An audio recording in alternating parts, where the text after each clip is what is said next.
Okay, good evening, everyone. It's 7 o'clock. Um, Welcome to the Northeast District Fisheries Informational Meeting. This is the fourth of our four districts that we're presenting on this week. Appreciate everyone logging on. We currently have, let's see, uh, close to, well, about 50 attendees in the audience tonight and counting as we go. So appreciate everybody logging on. My name is Tony Berta. I'm an assistant division administrator with our fisheries division, fisheries management section. And tonight you're going to hear from a number of our staff in the Northeast District to talk about projects going on in the area and some outlooks for the future. Want to thank you as an attendee on. Okay, sounds good. Sounds good.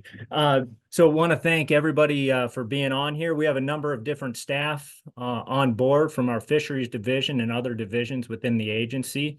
Our division administrator, Dean Rosenthal, is on, and our director, Tim McCoy. So we appreciate that support. And in addition to that, we have a couple of commissioners on, Ken Curry and Pat Bergeron. So thanks for being on. We got a lot of folks that are continuing to jump on board. So we'll go ahead and get started with the meeting. So I'm just going to provide like an overview of what we're going to talk about tonight. I'm going to start off with some statewide updates, and then I'm going to hand it over to Jeff Schuckman, our Northeast District Supervisor, to give a general district overview. He's going to get into some project updates, and then we're going to go into some fish stocking information, area fishing forecasts, some aquatic invasive species messaging. And then one of the most important things is providing staff contact information, because our interactions and the questions and that sort of thing doesn't stop tonight. It should happen throughout the year. And we really welcome folks to reach out to our staff to really help make their experiences out there using our aquatic resources the best they can be.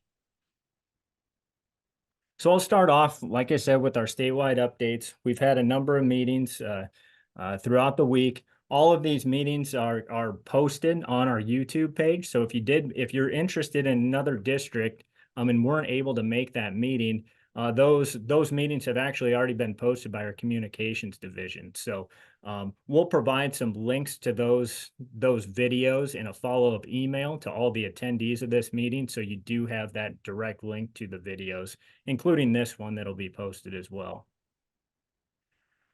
Always like to start off with what we have new going on in 2024. We had a number of new regulations that have been implemented starting January 1st. And one of those is our channel catfish. We implemented statewide now that you can only have one fish 30 inches or greater in the daily bag. We implemented this on a handful of reservoirs a few years ago, and we were getting some input, and we were seeing some results that really showed that this is probably a beneficial thing to go statewide to help protect some of these larger fish in the population. So you can only keep one fish over 30 inches. However, your overall daily bag limits remain the same. So you can still keep 5 on standing waters and 10 in flowing waters and other select reservoirs. We had a couple of panfish regulations that were also implemented more in our Northwest District area, looking at improving size structure of our bluegill and yellow perch in those areas. And you can learn a little bit more about, if you're interested in that, you can learn a little bit more about those regulations that we presented on last night in our Northwest District meeting. So check out that meeting in that video. And then one of the most pertinent ones for this area and this district is the archery paddlefish regulation, where we opened up some areas below Gavin's Point Dam to archery paddlefish and archery fishing in general during the paddlefish season. And Jeff's going to hit on this in more detail during his portion of the talk. So I wanted to highlight some of our most important things that our division does that really aids and is an integral part in the fish management of our aquatic resources, and that's our hatchery production. Just in 2023 alone, these are some pretty interesting and kind of staggering numbers from my mind. We stocked 72 million fish into almost 300 water bodies spanning 73 counties. And that included 20 different species, including hybrids. And so, like I said, fish stocking is a very crucial strategy and a crucial management technique that we do utilize quite often to enhance and maintain our fisheries statewide. Taking a look at this on a 3-year span from 2021 to 2023, just some more numbers to throw at you and kind of looking at the spatial distribution of our fish stockings. We stocked nearly 800 times at 380 locations that encompassed 130,000 acres. So that's quite a breadth of stocking. And that included in these 3 years 191 million fish and 30 different species.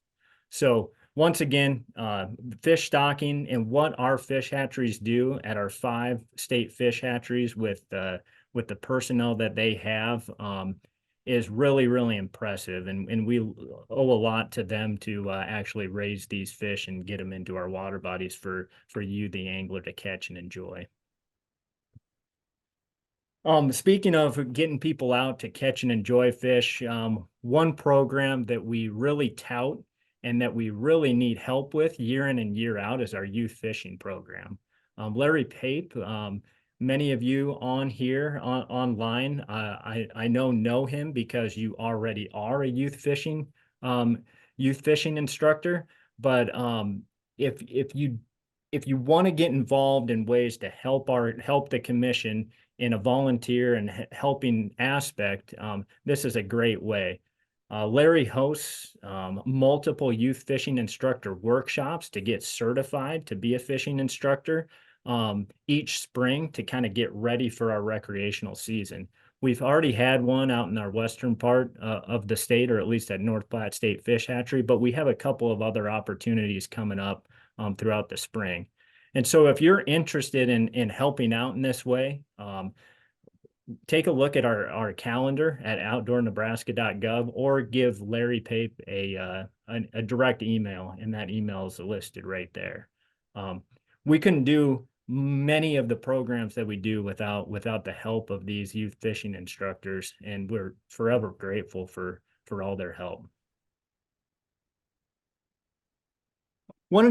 Wanted to also highlight something that's new to you as Nebraska anglers and new to us as the Nebraska Game and Parks Commission that we're involved with this year. We were approached by a number of different state fish and game agencies that were looking at taking part in what is now called the Midwest Walleye Challenge. And this challenge is essentially about a 3-month long fishing tournament, online fishing tournament, where folks can enter into an application on your phone for either a free entry fee that gives you the ability to win certain prizes, or a $25 entry fee that allows you to be eligible for cash prizes.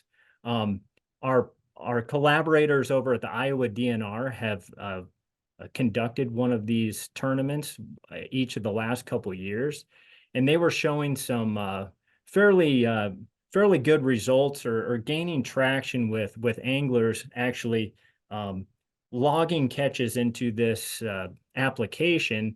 And not only was it being beneficial for the anglers themselves with the ability to log catches and potentially get prizes, but there's a real benefit from state fish and game agencies to be able to utilize the data of the logged catches of walleyes to supplement fisheries data that we have on a number of different water bodies. So we got involved in this with a lot of other states in the Midwest and some Canadian provinces to see if we can gather some additional data to help us better manage our resources out there. I'm just going to play a short promotional video so you get a little bit more of an idea of what it's all about. And if you are interested at all, follow that QR code on the screen. Anglers, the Midwest Walleye Challenge kicks off March 30th, and this year our prizes are no joke. We have over $70,000 in prizes guaranteed across 14 states and provinces. There are rod and reel combos, tackle gift cards, even fishing trips to be won. Plus, the first 100 anglers to register a catch automatically win a $20 gift card courtesy of Discount Tackle. Motor on over to anglersatlas.com to enter today. You won't want to miss it.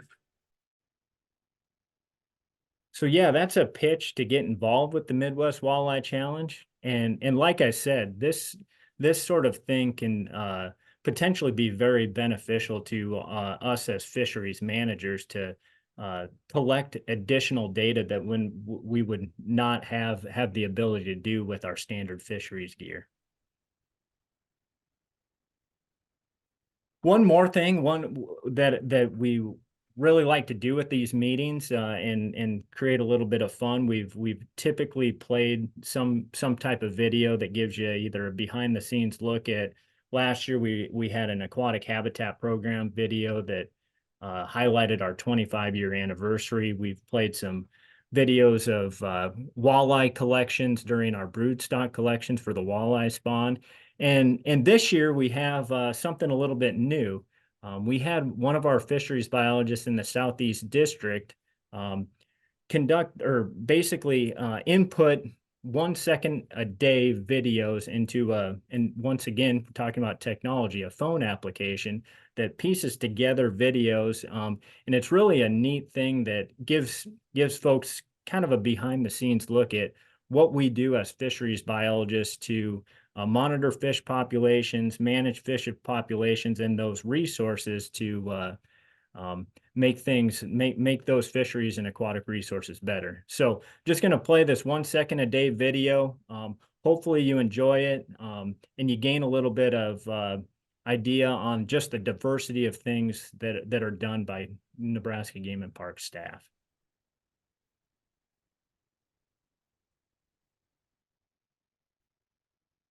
It's cold.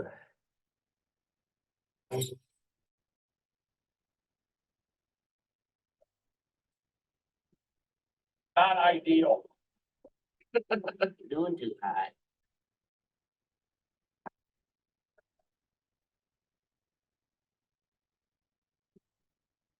Nice. Pike rodeo there.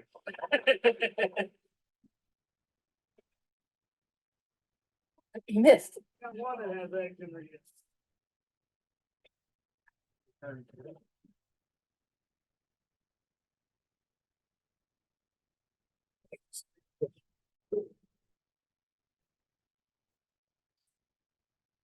Crappie, black crappie. Day one, springtime search. Ready?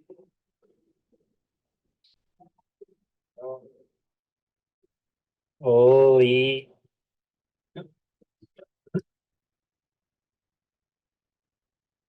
Smile for the camera.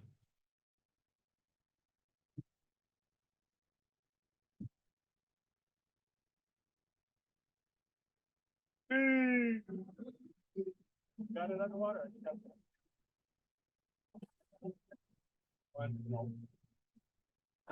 Look at that.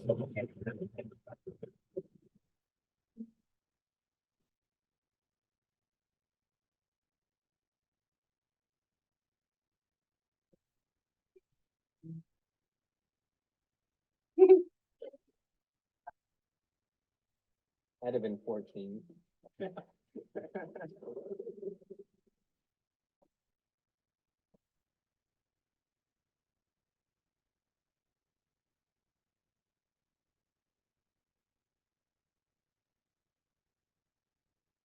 So yeah, hopefully you enjoyed that. I mean, it's a very small, short video, but it once again shows the diversity of things from right away at ice out, doing pike spawn netting, fish renovations, aquatic education programs, all the way through some of our other standard sampling and that sort of thing in the fall and as you go into the winter with data processing and analysis. So with that, we're going to go ahead and get into some of our first questions for the night.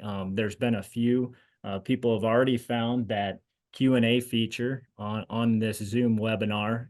If you haven't, just hover over the bottom of your screen. What we do on these webinars is we encourage folks to, if you have questions, whether it's related to the topic at hand, whether I'm talking about it or any of the other biologists are, pop those questions into the Q&A. If you have questions that aren't related to that, no big deal. Fire away with questions in the Q&A, and we will get to those as we see fit throughout the presentation. In addition to putting your questions into the Q&A, us as a Game and Parks Commission do want to ask you some questions. We want this to be fairly interactive tonight, and we've done this on a couple of occasions and saw some great benefit. So here in a second, you'll see a poll pop up where we're just trying to gain a little bit better understanding of our anglers, you that are attending this meeting, kind of your desires, the needs that you see, just your preferences as an angler, and we love to hear from you. And so as you look at those polls and start answering them, just know that we appreciate the input. And one thing to note as you fill out these polls, make sure to scroll down. There's at least 2 or 3 questions per poll. And so before clicking that submit button, make sure you scroll down and see all the questions. You don't have to answer all the questions, but just so you see them in case you do want to answer them for us. And so with that, I'm going to go ahead and turn it over to our moderator for the night.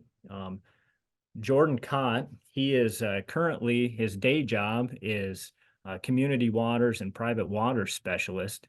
But tonight he's going to be taking on moderator duties, managing the Q&A feature, and then reporting back on these polls because as you fill those polls out, it's nice to be able to see, you know, what are the other anglers in the audience thinking as well.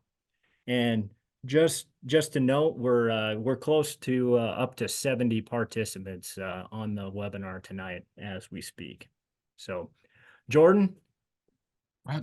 Thanks, Tony. While we wrap up this poll, I do have a question for you before you go away. I think Rebecca answered it, but we did have a question regarding with the change in catfish regulations and channel catfish regulations, would the possession limit then also be 2 channel catfish over 30 inches? Or how would that work?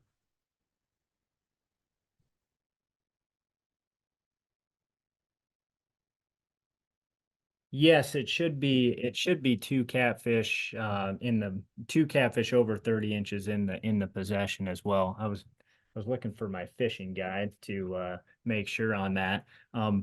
But the possession limit is typically 2 times the bag limit. And if a bag limit is 1 over 30, then that would be, if the bag limit is 1 over 30, then our possession limit would be 2. All right, very good. Thank you, Tony. So we do have some other questions in here, and as Tony mentioned, we're going to get to a lot of these questions that are up here now throughout the presentation. Or if we don't get specifically to them, they will be more pertinent as we're talking about either the fishing forecast, or there's one up there about archery paddlefish. And I know Jeff Shuckman's going to talk about paddle fishing and archery and snagging paddlefish. And so we're going to let that one sit there for now until Jeff talks about that specifically. However, keep the questions coming, and we will get to them as they are pertinent to the topic at hand. I am going to close this poll and we'll share the results here. So looking at our what our audience likes to fish for, it's a pretty pretty decent spread compared to our previous 3 meetings where it was mostly dominated by walleye and panfish anglers. We still have mostly walleye and panfish, but we also have quite a few more bass anglers tonight and a decent amount of catfish anglers in the group, which is a little bit different than we saw in the previous 3 nights. And then we have a few trout and pike anglers in the group as well. Where our audience fishing, flood control and irrigation reservoirs, as you'd expect in your district. That's a pretty even split up there. You guys kind of have that boundary of a little bit of both of those, and then you also have some sandhill lakes and a higher percentage of rivers and streams than we've seen so far as well. And then what are we fishing from? Most 48% boat, 35% bank. And you guys are actually a higher percentage than we've seen our paddle craft users, 16%. So a little bit different audience tonight than what we've had previously. So that's very, very good information for us to know. And as we continue with these polls, we encourage you to participate because this is valuable information for us. So with that, I'm going to turn it over to the Northeast crew and let them continue on with the presentation.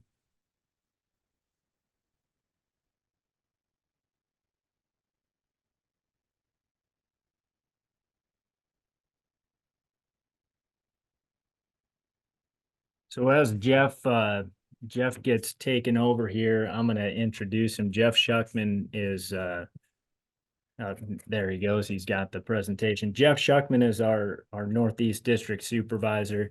He's been with the commission for 40 years or close to 40 years. He's a veteran employee, and you'll see throughout this presentation his passion, his experience, his knowledge on this area is second to none. And so take it all in, and he'll provide some really, really good information for you.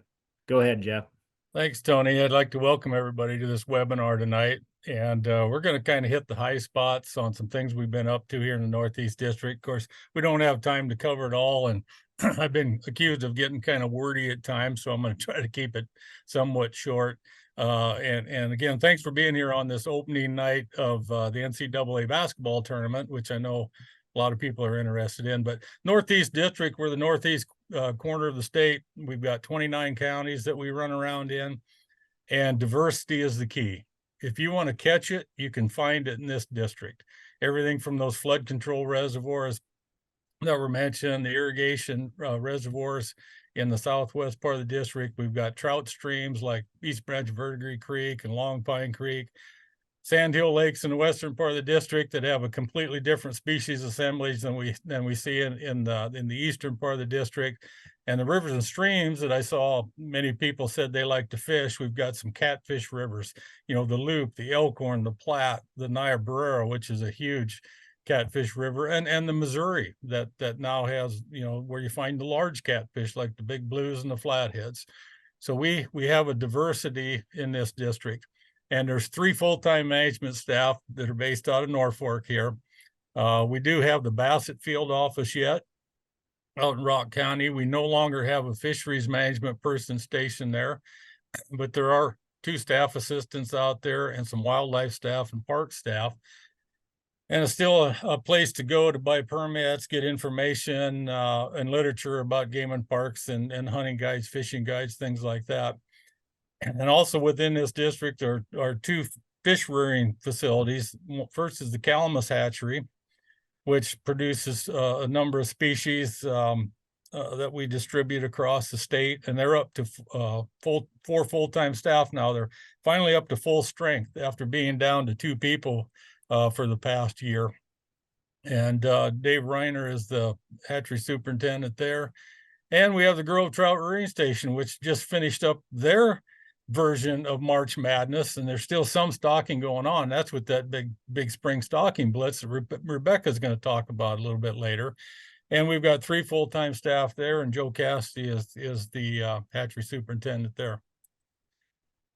So with that, I'll get started on some things we've got going on. And this is the highlights from 2023 and early this year, and maybe you could call them the lowlights, because like the central and western part of the state, a winter ago, the winter before last, we had some winter kill problems in the western part of our district. So we spent a considerable amount of time last spring evaluating those lakes, electrofishing, frame netting, figuring out where we had the worst kills, and then restocking those as needed. And kudos to the hatchery guys for getting us those fish and getting some of those lakes restocked. We just had a handful compared to the Northwest district. If anybody watched it last night, Zach Bashir talked about that. They had some serious winter kill. Our worst one was Cozad Lake, south of Long Pine. It was a complete kill, which was not a bad thing, folks, because in 2019, we got carp in that Sandhill Lake, and the winter kill was so severe last year, it even killed the carp.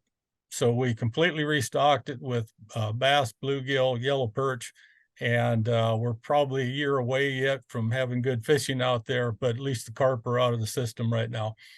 We've had low water levels during the latter half of 2023, which affected getting boats in some of our lakes. And in the eastern part of our district, that's continued into 2024 here. The central sandhills got a lot of moisture in terms of snow, and on the eastern sandhills, and we were a whisker away from having another 2019 on some lakes there. If we'd had a thunderstorm come on that frozen ground when 2 feet of snow melted in a few days. But the eastern part of the district still has some problems with water levels. You can see the picture in the lower right-hand corner. That's what Mascentine looks like down by Stanton right now. Difficult to get a boat in because we're still down 6 to 7 feet. Summit is finally gaining some water levels there after being down for the past year or more. We had it drawn down 2 years ago for a project to reclaim the sediment basins, and Mother Nature didn't fill it up very fast, but it is recovering, and Willow Creek is back up to nearly normal pool. Now you can get a boat in there okay, because I know we've been getting some calls about that. And then last summer, remember all the hot weather we had? We had about a week, 10-day stretch of warm weather. Well, that raised water temperatures in a lot of our lakes and in our rivers and streams. So we saw some fish kills last summer. Platte River and Loop River were the hardest rivers hit. Lost quite a few fish in those rivers, and we actually had a summer kill at Mascentine. Lake stratified heavily, and we're lucky we didn't have a bigger kill, but we lost somewhere in the neighborhood of a couple thousand bluegill and a couple hundred walleye, pretty nice walleye, a few catfish. The bass and bluegill the bass and the crappie didn't seem to get hit too hard, but we're going to keep an eye on that this spring and do some sampling down there and see what we got. So those are kind of the highlights, lowlights, however you want to call it in a nutshell. Now I want to get into some of the projects we've had going on, some access projects.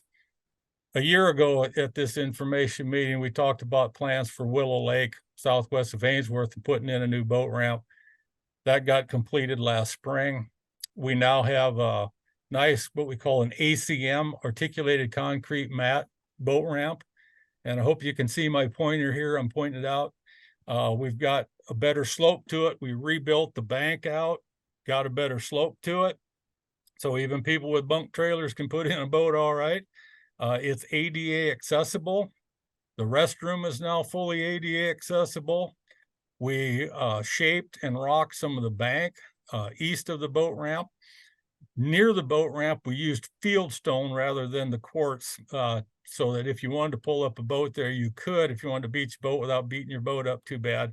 But we also have a nice dock there now that we do take out in the winter, and we just put that in this past Monday. We got it back in the water, and so it's all ready to go. The water looks nice and clear. Water levels are good out there, so it should be good to go. That was a great project, and really needed to be done out there. I just want to mention the Gracie Creek pond, the trout pond rehab. And I mentioned this a year ago too, because remember in 2019, we had some flooding there, put in about 30,000 cubic yards or more of sediment. And we did some reconfiguring on the lake, got it all dug out. And I just wanted to show you pictures of the stream where it enters the upper end. We now have a system of jetties in there that where the stream drops the sand out before it gets in the main lake. So we don't have another situation like the upper photo shows where the sand goes right into that lake. So the mitigation for that was to put in this series of jetties where you can actually get heavy equipment out on those, use a long reach hoe, get that sediment out of there. The sediment trap basin can contain about 3,000 cubic yards, and we're gaining somewhere around 1,300 cubic yards a year. So as you can see, every couple of years, we're going to need to dig that out, but it's a heck of a lot cheaper to do it periodically than it is to wait and have to spend $600,000 or $700,000 to dig it out. So we're excited. It's working. I just wanted to show you these pictures. It's working just like it's supposed to. And also, trout can make it up into this area. And where you see the current coming across those sandbars, that's where the trout like to hang out too. They're in the main lake also, in the pond, but this has become a very popular spot for anglers to try to catch those trout. And then on the back side, or the downstream side of that, south of the highway, for those of you that are familiar with this, out there at the upper end of the Calamus, this is that area the white bass come in and spawn. And I've talked about this in the past too. We were going to clean that area up and make it more user friendly, so to speak, for the anglers there, because the white bass move in there in the spring to spawn. It was full of willows and deadfalls and all kinds of critters that I don't like, and we wanted to make it safer. And also we had a discharge channel below the box culvert that needed to be dug out and armored. And you can see in the photo on the right, we did that, cleared all that stuff, the logs and the willows out, and reshaped the banks. And you know what? It turned out perfectly. Here's the box culvert. This is showing a gentleman there last spring fishing white bass sitting on a bucket. They also caught a nice northern pike there when I was there. But we have white bass run up and they spawn on those rocks. We're putting half the flow through the box culvert, half the flow through the CMP, the main outlet. And there now we have two areas to draw those white bass into and kind of spread the anglers out. You can see how nice and open this was last spring. I left one shade tree there, and people can walk out there. And it's a busy place at times, folks. But people can walk out there, fish safely, and kids like this can go out there and catch some white bass and have a ball and do it safely, and their parents don't have to worry about them. So it turned out great. If you get a chance to go out there and fish this spring, starting about the first week in May, those white bass will be moving in there. Now, I want to talk about a couple projects we have coming up this spring.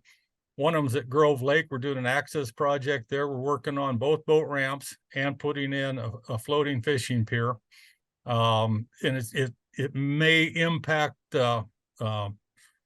anglers a little bit there and recreational users this spring. We have two boat ramps there. If you haven't been there before, we have two boat ramps there, one on the north end, one on the south end, all those more in the middle of the lake that we call the south boat ramp. But just in a nutshell, I know you really can't see much on these plans, but we're going to regrade the parking lot, do a pour and push on a new boat ramp. We're going to completely redo this boat ramp because it's separated. Part of the concrete is sloughed off. You can still get a boat in there okay, but it needs some serious help, folks. And the parking lot needs to be reworked. We need to get rid of a tree. We need to reshape the bank there. We can make it a lot better, and we will. And sometime probably start on this area after the 4th of July. Because I think we're going to start first on the south boat ramp, which doesn't need a complete overhaul, but we need to replace some pieces of concrete there, and also put in a concrete pad to rest the dock gangway on. We're going to reshape the road coming in, put a better crown on that because it's subject to erosion now when we get heavy thunderstorms. And we're going to cut a better ditch on both sides of that road and just improve that for people. And again, reshape the bank there. and just make it a better place to put in a boat and to pull up a boat on the bank if you want, so you don't have to tie up the dock if people are trying to put in there. I'd like to start on that area after Memorial Weekend, if we can get all our ducks in a row and get all the I's dotted and the T's crossed on this project. And one thing I'm kind of excited about, because I've had some older gentlemen ask me about this for a lot of years, and that's to put in a floating fishing pier. Shoreline fishing access is not real great at Grove Lake. And to improve upon that, we're going to come off of this middle parking lot area. If you follow my cursor, the boat dock you can see over here. So off of this parking lot, we're going to come down this trail where there's an existing campsite, and we're going to cut steps into this bank, and we're going to put in about a 70-foot long floating fishing pier with a 20-foot tee. A nice little quiet corner of the lake. We're going to get out to about 10 to 11 feet of water. We're going to be right on that drop off. We're going to have benches on there. I think it's going to be a really neat place to go spend a day or an evening trying to catch some fish there. So I'm excited about that. It's been needed for quite a while, and we're finally going to get it done. So look for that this summer. We're going to start on that shortly after we do that south boat ramp. So it'll be somewhere between Memorial Day and 4th of July, hopefully, when we get to that. The other access project I want to talk about is the Cramper Lake kayak launch. And Cramper Lake's up by Hubbard. It's actually our newest lake, an NRD lake, about 200 acres, wonderful fishery there. Gets a lot of use, gets a lot of kayak use. And from the poll question early on about what kind of watercraft you use, you can see we got quite a few kayakers in this district. And we were having some conflicts at the boat ramp between people wanting to put boats in and people with kayaks that are trying to launch. So what we're going to do in a nutshell, and I know you can't read this plan very well, but just know that sometime this spring, hopefully before Memorial Weekend, we are going to put a kayak launch with a handicap accessible kayak dock just north of the existing boat ramp. This is going to be a drop-off area here, not a parking lot, but a drop-off area where you'll pull in, drop your kayaks and your gear off, and then go park where the people park their boat trailers. But we'll have a nice gravel area or pea gravel area for you to put a kayak in if you prefer that, or we'll have a handicap accessible dock.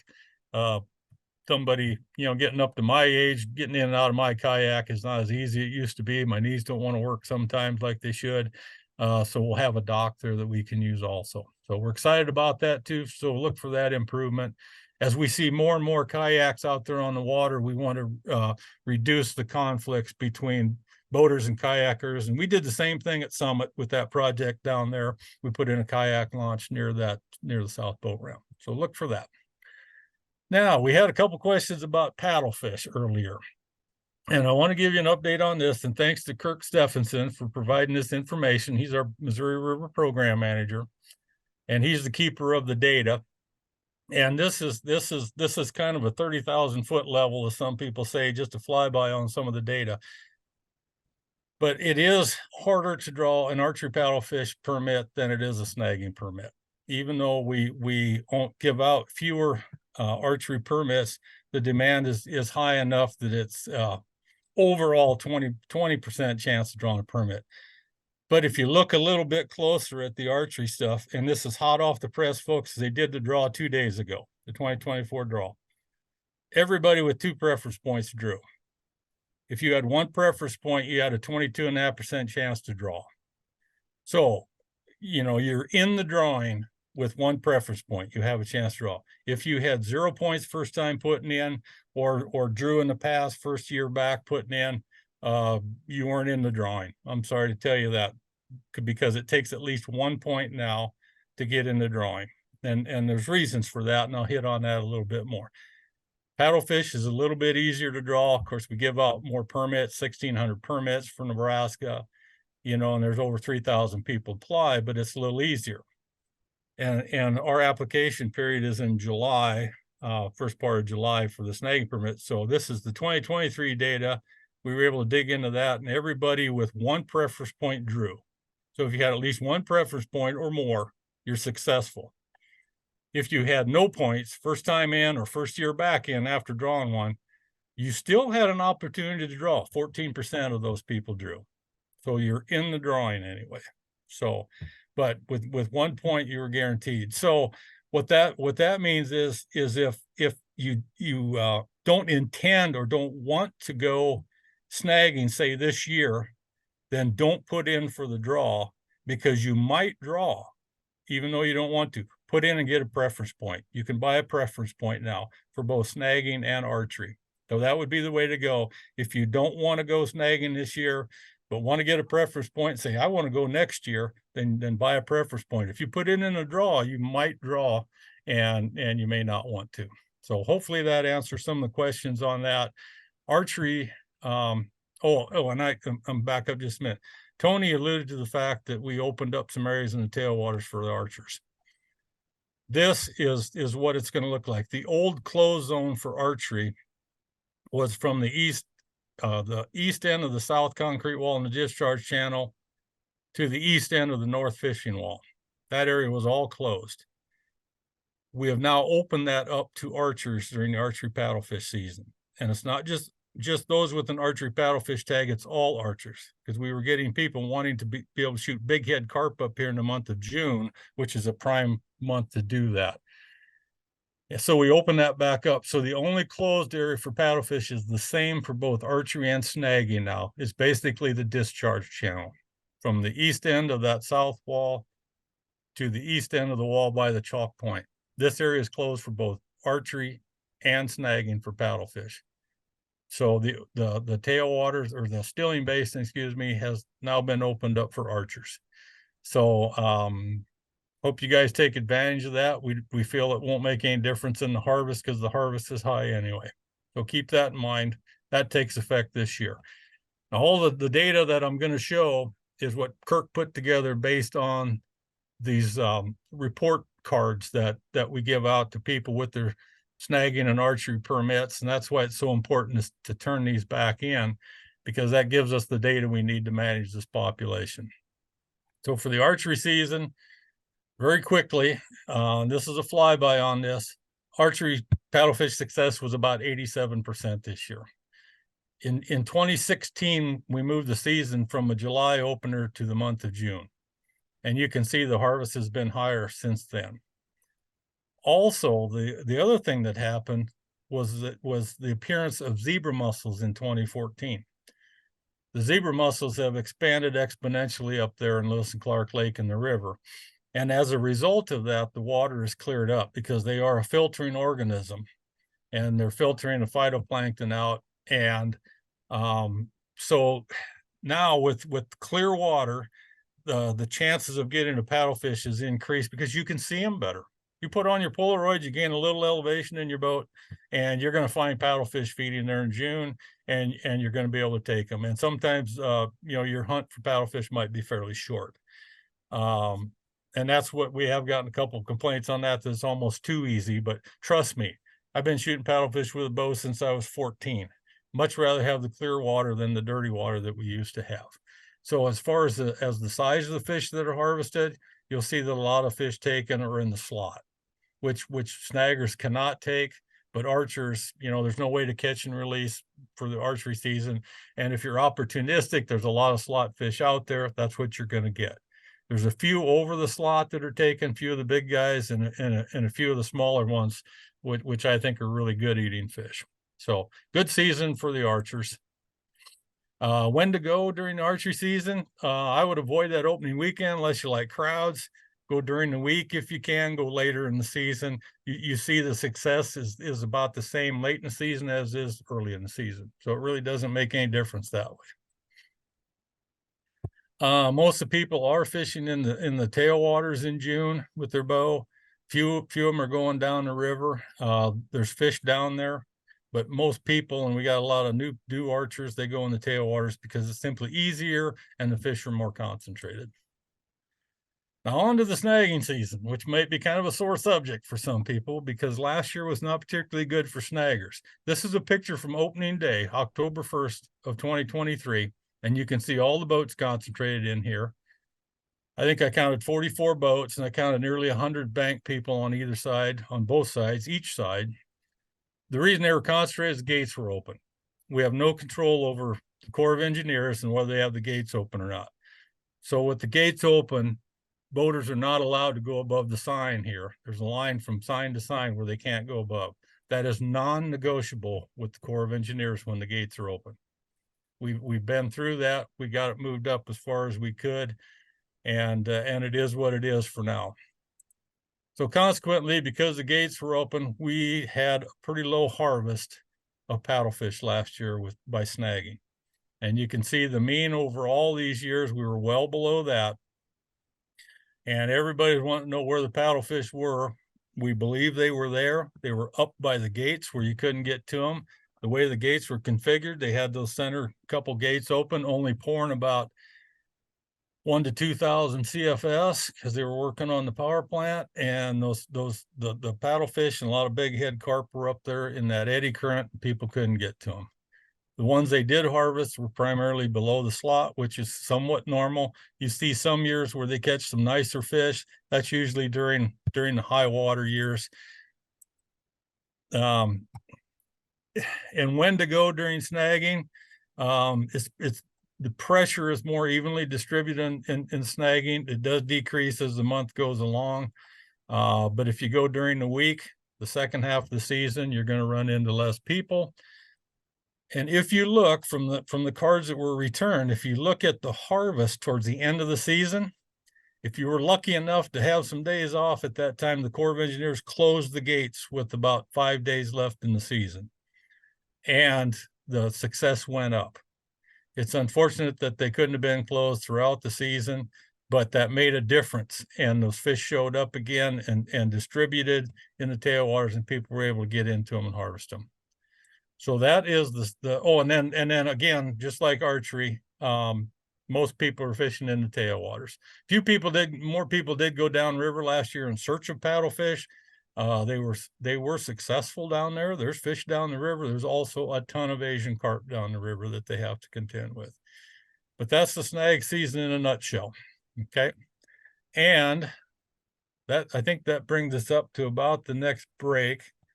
And we're going to have a polling question coming up here that deals with the kayaks. Okay. So your kayakers out there, look at these images. And we're going to ask you which one of these where you'd rather put in your kayak, on some small rock, on pea gravel, on a dock, a kayak dock, or just on a concrete boat ramp. So you'll have an opportunity to answer that polling question. So with that, I'll turn it back over to Phil and to Jordan with the polling questions. All right, so we got that poll open there on the kayak launches. Let's see here. We got a couple. You talked about some improvements around your district, Jeff. Can you touch on anything that's going to happen at dead timber? There was a question that came in there about dead timber. Yeah, I saw that about digging it out. At this point, I'd probably have to defer to Parks Division. I'm not aware of any plans to do a rehab project down at dead timber, and Parks was going to do some improvements down there, I know.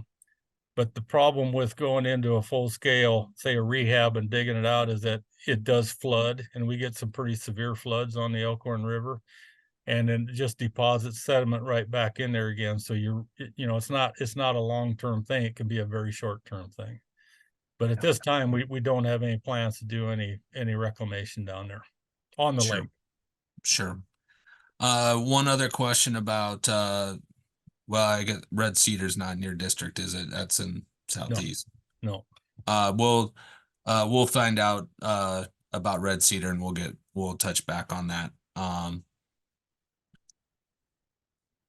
Let me a lot of these other questions, there's trout streams and I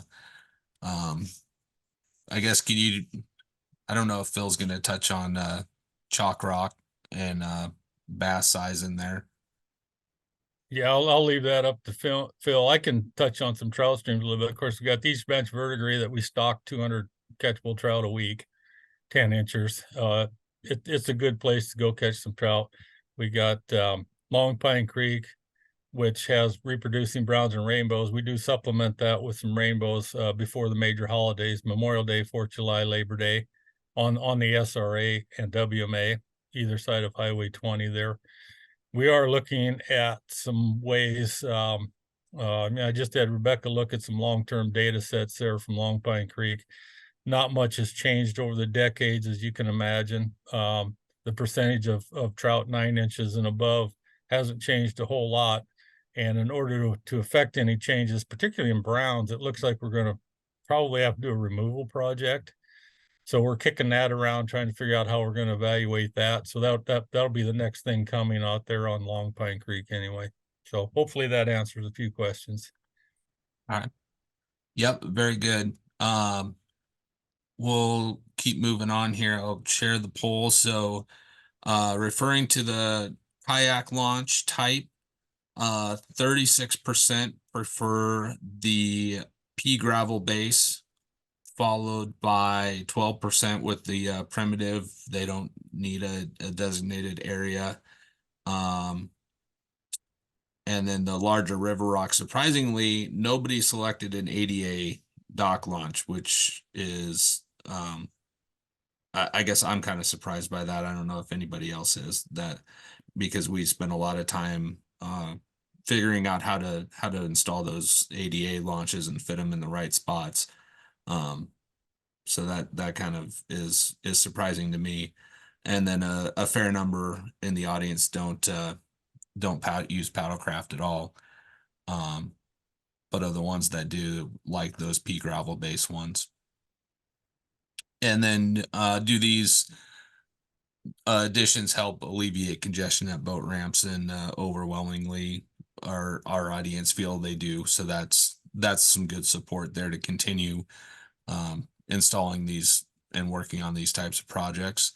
In terms of the paddlefish seasons, have you participated in the last 5 years? A fair number in our audience have not, 89%. And do you find the paddlefish information useful and or interesting in this presentation? So even though a lot of our folks tonight have not participated, 74% find it useful and interesting information that's being shared. So that's still good for us to know. With that, I'm not sure if it's Phil or Becca that's going next, but I'm going to turn it back over to you guys.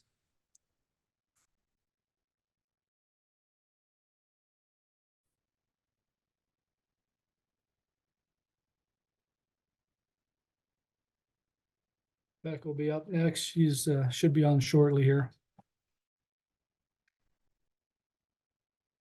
All right, so hopefully everybody can hear me. So tonight I'm going to be talking about our fish stocking efforts in Northeast District here. So this table, I'm not going to go species by species or lake by lake because that would take a ton of time, but this table here shows the number that were stocked in 2023 and then the number that were requested for 2024. So the main thing I want you to focus on, I guess, is the difference between these two columns. So for species like bluegill, largemouth bass, and yellow perch, those three species tend to do relatively well after an initial stocking. So if you see difference in numbers there, that would be a good indication that something happened there. So an example of something that might have happened, which we had some fish kills, especially out in our western portion of the district in the Sandhill Lakes, in winter of 22 into 23. So we were doing some initial stockings of bluegill, bass, and yellow perch there to get some of those back in there for opportunities for people. And then another instance would be where there might be a reason why there might be some differences, would be like our northern pike. There was a renovation done on goose a couple years ago. So this northern pike stocking was another initial stocking for pike there. And then channel catfish, we did a little bit of adjusting with our numbers. We reduced our stocking rates in some of our lakes because we were getting some pretty good catch rates for channel catfish in a lot of places. So reduced some things there, but overall, if most of these other species probably wouldn't be there if we weren't stocking them. So they wouldn't be there, or they would be pretty minimal. So that is definitely a kudos to the hatchery staff, because they are the ones that are doing a great job of raising these fish for us, and they're making all this happen. So kudos to them. Another thing that our hatchery staff are doing for us is raising rainbow trout. So we have some spring trout stockings that we just wrapped up with that here this last weekend. But we have several areas throughout our district, and we focus the spring trout stockings on a lot of our more of our city type of ponds and lakes. But we stock Fremont Lake 2, Ponca State Park, Kearney Park and O'Neill, Auble Pond and Ord. And then this last weekend, we did Tahazuka Lake in Norfolk, Pawnee Park Lake in Columbus, and Neely Park Pond in West Point. And I'd have to say that this was my first time going to watch these trout stockings happening, and I was there to help answer some questions from the public. I have to say it was pretty exciting. It was really cool to see a lot of these families out there that brought their kids, and it was a little bit nippy last weekend with temperatures were a little chilly. So even despite the cooler weather, we still had a lot of people out there that were interested in just having the opportunity and catching some fish. So it's always fun for us to see that kind of come full circle there. Here are some of our happy kids that caught some nice trout. As you can see, this is Taha here. The banks were just lined with people pretty much all the way around the lake. So that was pretty cool. All right, so in our district, we are stocking some different sizes of walleye. So we stock fry, which they go out at about 3 to 5 days. And we stock fingerlings, which go out about 45 days when they're 45 days old, and they're about 1.5 inches. And we're also stocking some advanced fingerlings. And these advanced fingerlings are about 8 inches. And those are typically about 4 to 5 months they spend at the hatchery. And they have to switch their feed over to minnows in the hatchery. So you might be thinking, why aren't we stocking all of our lakes with these advanced fingerlings? Well, the fact of the matter is that they take a lot more time, take a lot more groceries, takes a lot more hatchery space, and ultimately costs a lot more money. So we really have to evaluate these stockings, because we're not going to just willy-nilly go stocking these bigger walleye everywhere unless we know that for sure they're producing catchable fish for people. So that is something that we are trying to evaluate. So in order to evaluate these stocking evaluations, we are batch marking fish as fry. We soak them for 6 hours in an antibiotic solution called oxytetracycline, or OTC. And that OTC leaves a detectable mark on the hard structures of the fish. So we can sacrifice some of those fish when we do our fall electrofishing sampling, and we will look for those marks. And if we find a mark, that tells us that that fish came from the hatchery. So this is an example. This picture here is one of those fish that's marked. It's showing up here. It turns out it kind of all looks the same color green, but it's actually a little bit more yellow than the rest of it. We have to use a special light and a special microscope to find those marks. So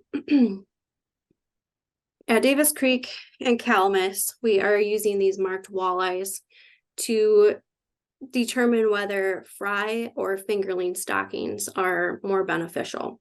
And in Calamus, you can kind of see that, you know, it's all over the place. And what year fry stockings, sometimes they do better, sometimes the fingerling stockings are doing better.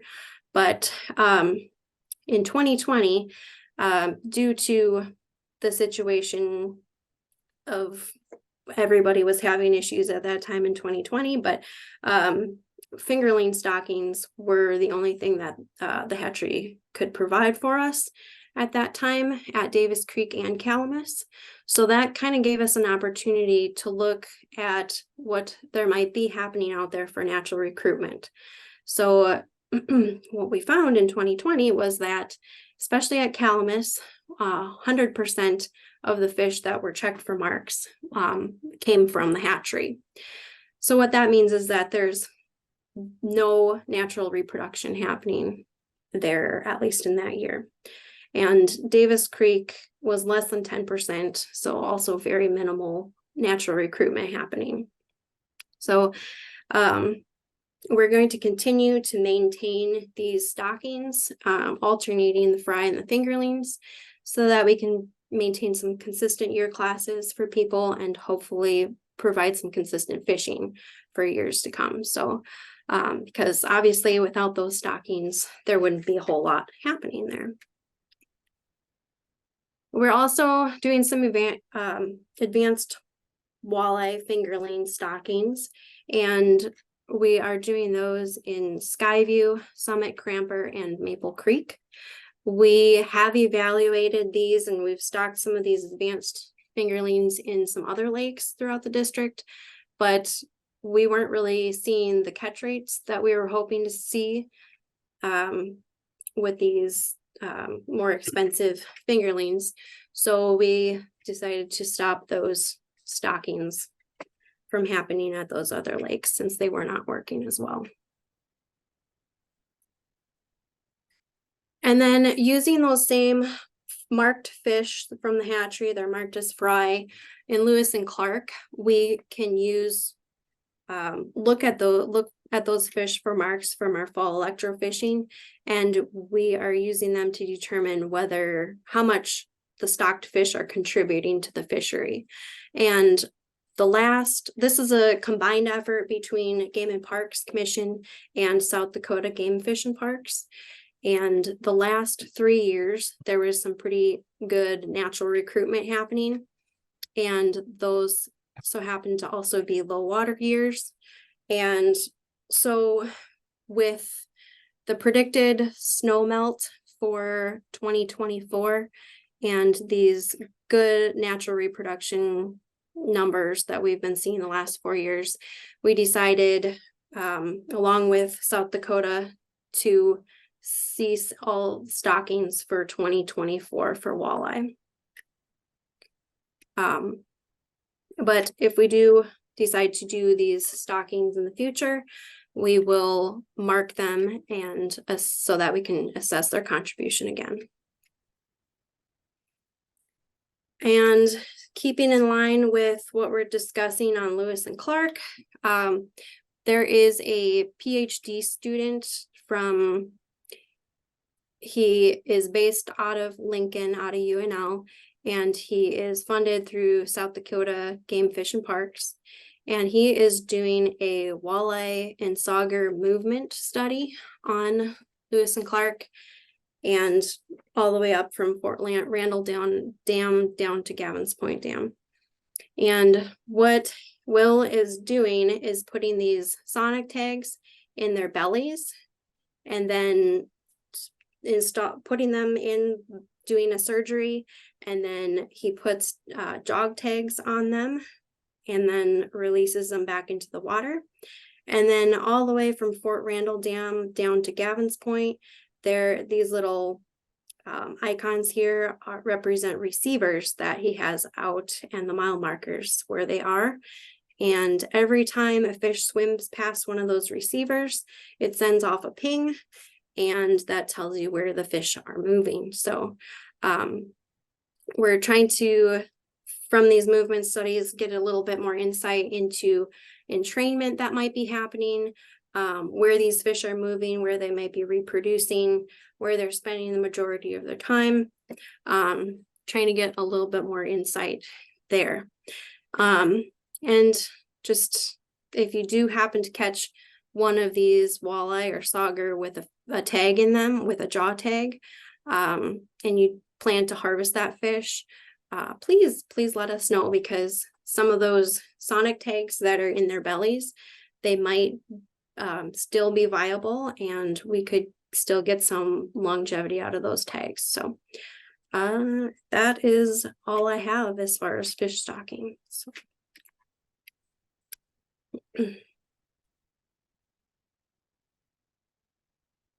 All right. Thank you.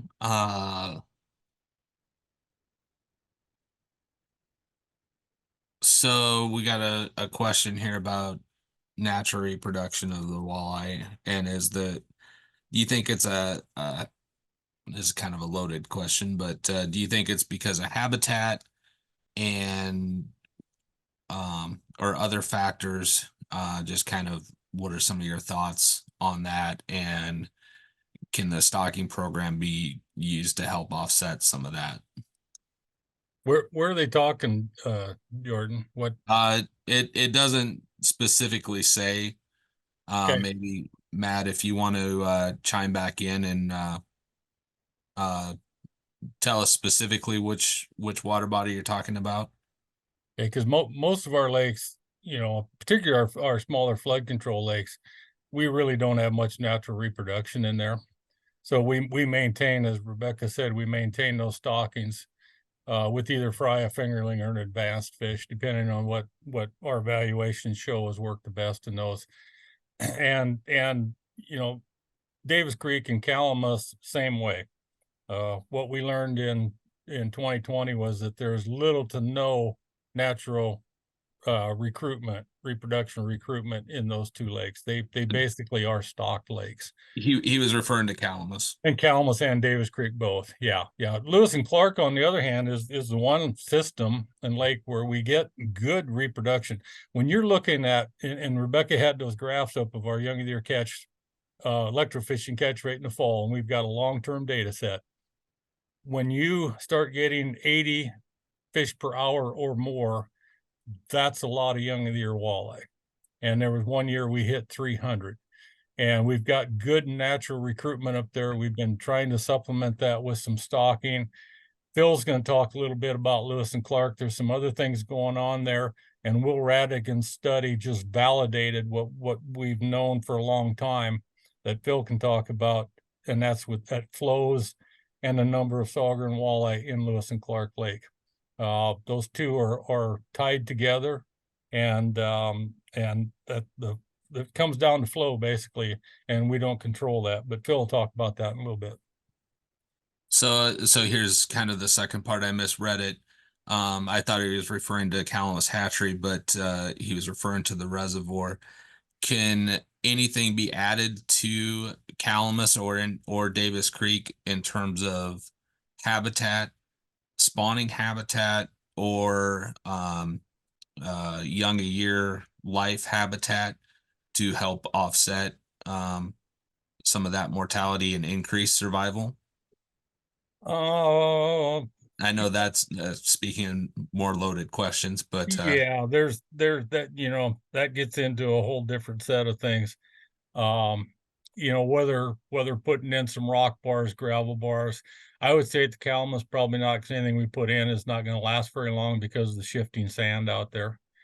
And we feel we can do a pretty good job with stocking out there and keeping that recruitment going. Last year was a really good year of fishing at the Calamus. And Davis Creek, kind of the same way. All we've got soil cement. We don't have traditional dams with rocks on them. So, and you know, if we can stock those populations and keep them going, you know, keep the walleye going, we can do that. even in DC, you could try putting some rock in. It's probably going to have a minimal effect because you need a lot of it. With the drawdowns, the raise and lowering of the water level out there, it'd be difficult. We think we can do a pretty good job with the stocking that we're doing, keeping those things going. And keep in mind, those two reservoirs are shad based.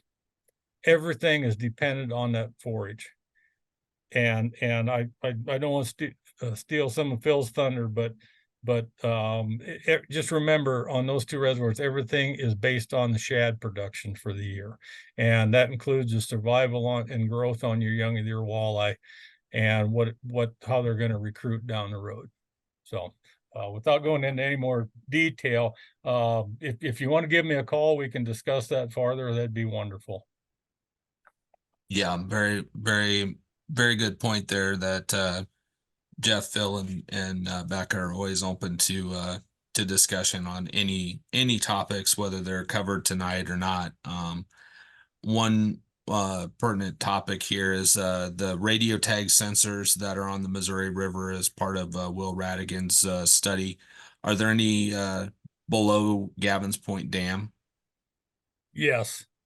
And that's one way we can pick up entrainment. What we call entrainment is the moving of fish through the reservoir and below the dam. Yes, there is a receiver down below the dam. It's not one of Will's. It's Fish and Wildlife Service operate that for other species that are tagged out there. So, but that does give us an opportunity to find those fish coming through the dam.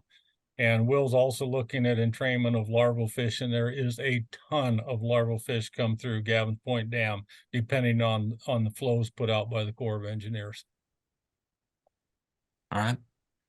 Let me thank you. Let me share this poll. So how often do you intend to go out fishing and harvest fish? 40% say a quarter of the time, and then 18% say roughly half the time, and then it's 10%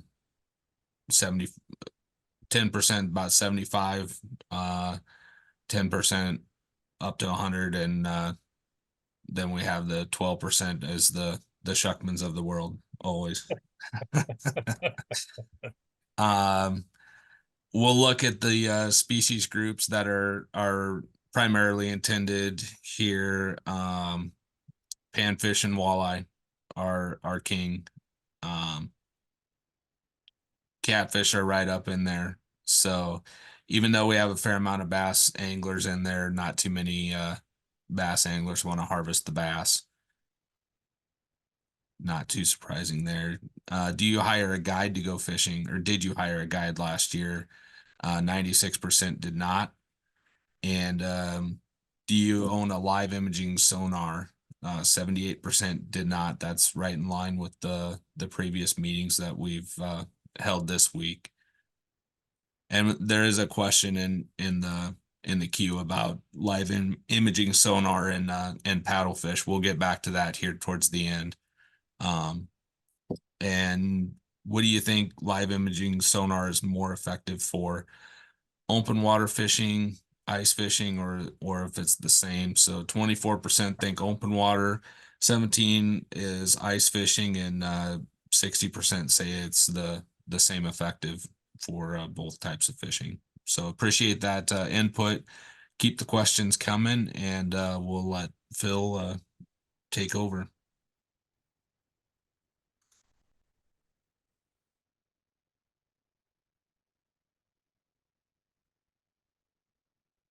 All right, guys. My name's Phil Cheval. I'm a fisheries biologist based out of the Norfolk office, or the other one, Becca and I are, with Jeff being the supervisor. I'm going to visit with you a little bit about our results of our standard surveys that we did last year. I just want to let you know, I think most people are aware, but some may not be, that we put out this fishing forecast every year. It's available in both, it's electronic and a hard copy. The electronic copy, the address is up there at the top of the screen. If you don't want to take a picture of that or something, you can just go to our outdoornebraska.gov website and click on the fish tab and it should take you there pretty easily. The hard copies are, you'll find those at any of our district offices, and I know a few of the vendors carry them also. I've seen them down at Walmart at times. So just a good tool to plan your fishing trips throughout the year. We'll start it off with largemouth bass. These are collected by nighttime electrofishing, done in the spring of the year. There's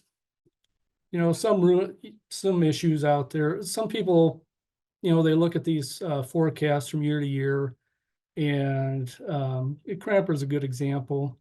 It seems like the catch rate backed off quite a bit there, maybe compared to last year. It's still a high catch rate, but we don't look at these things as a one-year shot and be reactive to them. This is one snapshot in time, one night out of 365 in the year, or 200, whatever, of open water. But it's one snapshot in time. And there are a lot of factors that can, potentially deal as fits as far as catch rates go. The weather may change abruptly, could have a front come and affect fish movement. Certainly excessive vegetation can mess with it, or even reduced water levels like we're seeing in some of our lakes right now. And it's just not just electrofishing, but all of our gears. Those factors can influence our catch rates and such. But anyway, we'll get back to the bass stuff here. Things are looking pretty darn good in the lakes that we did sample this last year. Got good size structure, a lot of bass over 15 inches, all of them with catch rates over 100 per hour. We do like to see it around that 150 per hour to have a good number of bass out there, not only to create good catch rates, but also to keep our panfish in check and keep them thinned out and reducing competition amongst them so they grow better. So, like I said, good bass fishing opportunity out here. Mascantine's kind of one it's got a lot of fish in it, not a lot of quality fish right now if you're looking at those ones over 15 inches. But you're going to see at the time you could see good catch rates out there. We had a summer kill there last year. Saw very few, if any, dead bass. It was mainly bluegill and walleye that we saw. So it doesn't appear that fish kill affected largemouth bass directly, but it could indirectly, because those bluegill are the main prey base in the lake for the bass. So they could have been struggling to find some deed afterwards. Mostly what we saw were big bluegill. A lot of times those small ones, they have a little bit better odds of making it through something like that than the bigger ones. They seem to be the first ones to go, hit pretty hard. So, but anyway, bass fishing is pretty darn good up here, it looks like. And we have a few other potential hot spots that we didn't sample last year. Those would be Skyview, Piebald Little Lake out by Erickson's, always had a good bass population. We did have a fish kill out there probably 4 years ago now, so it might still be in a bit of a rebuilding phase. Maple Creek's always been supporting a good bass population. And then I'd expect clear, we haven't sampled clear for bass specifically, but I would expect some good opportunity out there. That's a Sandhill Lake out south of Ainsworth. Moving on to bluegill. Once again, things are looking pretty good as far as that goes. Cramper and Maple Creek have a good proportions of 8-inch fish. Summit did also. If you look at it proportion wise, catch rate's kind of low. But that's another one of those lakes that we were suffering through some low water levels. We closed the gate there over almost 2 years ago now, and the lake's just been really slow to fill up. It's getting there, it sounds like, after talking to the park superintendent down there, but it's taking its sweet time for sure. Mascentine looked pretty good at the time of sample. In fact, it looked really good. But unfortunately, the bluegill we saw in the fish kill are a lot of those bigger ones. So things are going to look a lot different there if you get out there and try fishing it this spring. And it, like Jeff said, that water level is down. It's probably down 5.5 to 6 feet. I think you're probably going to struggle to get a bigger boat in there. Small boats would probably be okay. But we need rain, that's for sure. Goose Lake, we renovated that in May of 2022. So that's still kind of in a rebuilding phase.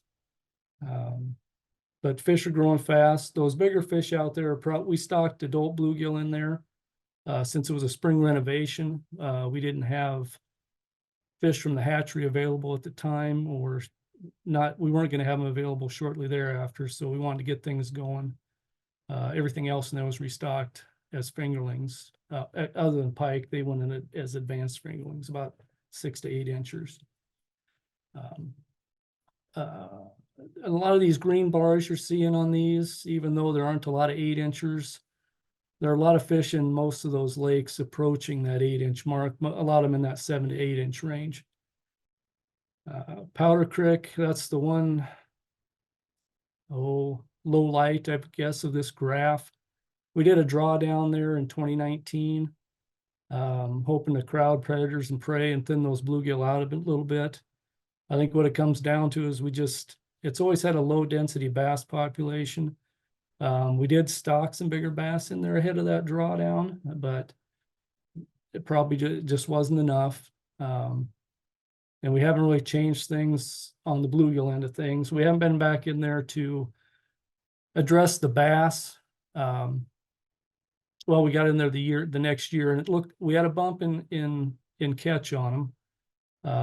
But whether that carries through, we plan to get out there this spring, and see how they're doing. But anyway, I think for the most part, once again, like the bass, we've got some pretty good opportunities here in the district for bluegill. They're really good eating fish, and I enjoy catching them an awful lot, especially on a fly rod. Other lakes that we're going to see some quality fish would be Skyview right here in Norfolk. It's probably going to, well, I guess I have it here on the graph. I don't know. My bad. But Clear Lake, once again, out south of Ainsworth, should have some real nice panfish in it, including bluegill. A crappie, I mentioned about the weather affecting our sampling and stuff, or we're having a short window to effectively sample fish. I think crappie probably are the poster child for that. It's a pretty tight window to hit just right, and usually we don't. So Summit, Cramper, Maple Creek, it's a low catch rate. I think there are more crappie in those lakes than this indicates. But at the same time, we've got some really good size structure out there, a lot of fish over 10 inches. Davis Creek, we saw a really good catch rate out there, and a lot of nice harvestable size crappie in that reservoir also. Other ones that are going to provide some quality opportunities might be Grove, Buckskin. We saw a few in the nets there, not a lot, but they were quality size.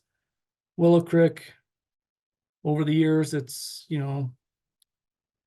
probably in the late 2000s, early 2010s, really had things going on crappie. We've got water quality issues up there now, though, and it's just not the fishery that it was, but it is still providing some crappie opportunity. Moving on to walleye. Next few graphs are going to be walleye, white bass, wipers, and channel catfish. The gill nets are our sampling gear of choice for those species. They're an open water, it's an open water offshore sampling gear, and that's what we find works best for us for these species. So I have some asterisks by 3 of these lakes here. So Davis Creek and Calamus, that's all walleye in those. Willow Creek and Willow Lake, Willow Lake is a sandhill lake out south of Ainsworth near Clear Lake that I've been talking about. Those two lakes have a mix of walleye and saugeye stockings, and we see that in our net catch also. But both, or Willow Creek has been dominated by saugeye in our gillnet sample. It's usually been anywhere from 75 to 100% saugeye, and that's gillnet survey there. And then Willow Lake, we were doing an alternate, we stock both species, if you will, in Willow Creek in the same year. Do a double stocking. In Willow Lake, we were doing an alternate year stocking there to see which one might do better. And it looks like the saugeye, as the other guys around the state have seen in our sandhill lakes, that they really seem to do well if they're in the right sandhill lake. Big Alkali's grown a bunch of them. But they seem to be doing well in Willow Lake also. So I think we're just going to switch over to saugeye on that one and no longer stock walleye. And then Lewis and Clark, that is a combination, that number represents a combination of walleye and sauger catch up there, the two parent species of the saugeye. So once again, we've got a lot of fish over 15 inches in all these lakes. So there's some good harvest opportunity in all of them.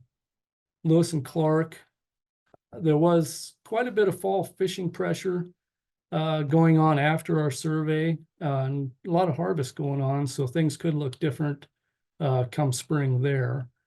Other lakes that are providing some good walleye angling currently are Cramper, Maple Creek, Lake Yankton up back below the dam. We've been stocking fry in there since the renovation in 2014, and people have been experiencing some good catch rates on them up there, and some nice fish too, a fair number over 20 inches. Summit Lake, we haven't sampled for them, but spring fishing there is typically pretty good, or can be. And then the Missouri River, both above and below Lewis and Clark Lake. A little more on the walleye at Lewis and Clark. Jeff alluded to the fact that flows are key up there. You'll see this is just representing the walleye catch on these graphs. The sauger aren't quite so much affected by flow. They'll entrain and leave the lake, but they're not the movers technically that walleye can be. And you'll see here, certainly in this 2001 to 2009 time period, you guys have, if you've watched this before, you've seen me show this. But with that 8 to 9 years of low flows, we really built a nice walleye population. 2011 comes along, pretty much wipes them out.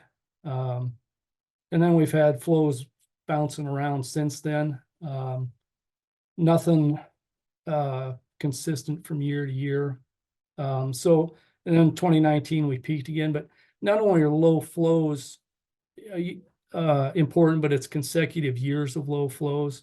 You can see the last 3 have been relatively low, and so our numbers are building back up again, and things are looking pretty good up there. And you can tell by the fishing pressure that we've had up there this last year. The graph on the right just statistically shows you or analyzes that relationship, and you can see, the declining trend as flows increase, and you kind of if you draw a line up from 25 or so, we've got 2 dots there that are pretty low catches, but that as long as the core, or Mother Nature allows releases of less than 25,000 CFS throughout the year on average, then we should have a pretty good walleye population in that reservoir. Moving on to white bass. We kind of expected them to respond to the reduced flows like the walleye, but they don't seem to have. It'd be nice if they would, because it's a pretty phenomenal fishery when they get going up there. And they could be in better numbers than this indicates. I've talked before about how white bass are a schooling species. and they can be real hit or miss. If you set the net in the right place, you're gonna catch the heck out of them. If you're not, then it's gonna look like this. And we're setting 5 to 6 gill nets on a 30,000 acre reservoir, so they could be not too far, like there's a lot of area for them to hang out in, and we're sampling a pretty small area. All these catch rates are lower than we like to see. The calamus is up there at 8, about 7.5 per net or so. Decent size structure. Most of them are catchable, harvestable white bass in that 12 to 15 plus range. Same deal at Davis Creek. We just got some low numbers out there right now, potentially. And once again, I talked about certain factors affecting our catch rates. Calamus was down pretty low this year, so that could have potentially had an influence. And there were a lot of white bass harvested this last year. So we'll see what 2024 has in store for us when the summer rolls around. Those things get going hot and heavy.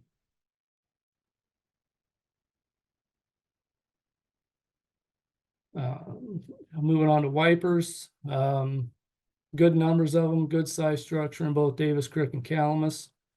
They're a blast to catch. I don't know if you haven't caught one, you should go pursue them. They rip the line off your reel, and they're just an absolute blast. But things are looking okay at DC and Calamus. Willow Creek, we stock them in there every year as fingerlings, about 5 per acre. But once again, with the water quality issues that we have going on up there, I think that's playing a role in recruitment. And we do get some reports of them being caught, but we don't see many in our nets. So we'll continue stocking them for the time being, and see if we can bring things around up there. Back to Calamus and Davis Creek just a little bit. I know Jeff alluded to shad being very important in those reservoirs, and in Willow Creek also. We certainly don't like to see them in our smaller lakes, bass bluegill communities, because they can wreak havoc with those. But in these larger limnetic species-based reservoirs, they're needed in there. With this crazy spring we had of 23, the shad production was, all I could say is kind of messed up. Usually it's a prolonged spawn, or we might have 2 modes of spawn. And so we have a variety of shad sizes out there. This year, seemed like they got off a single spawn, and those shad grew pretty fast. At the start of the season, early in the year, they were difficult to find even, and they started showing up, but they're pretty big and getting beyond what certainly probably our white bass could consume late in the latter part of the year. Condition was a little bit low on white bass, and we have heard of some being caught this spring shortly after ice out white bass wise that looked pretty thin. So hopefully they can hold on till those shad get going again and make some food for them. I'll finish up with channel catfish. Once again, some good looking populations here. If a guy likes eating catfish, or a person likes eating catfish, we've got a fair number in that 16 to 24 inch range, good eating size in all these reservoirs. That's the one bright spot, I guess, that Willow Creek is showing right now, catch rate wise and quality wise. Numbers are low on our other species, but their catfish seem to be doing okay. As you can see, quality fish in all of these lakes, Calamus and Davis Creek for sure, and we've even got some over approaching that 30-inch, well, exceeding that 30-inch mark.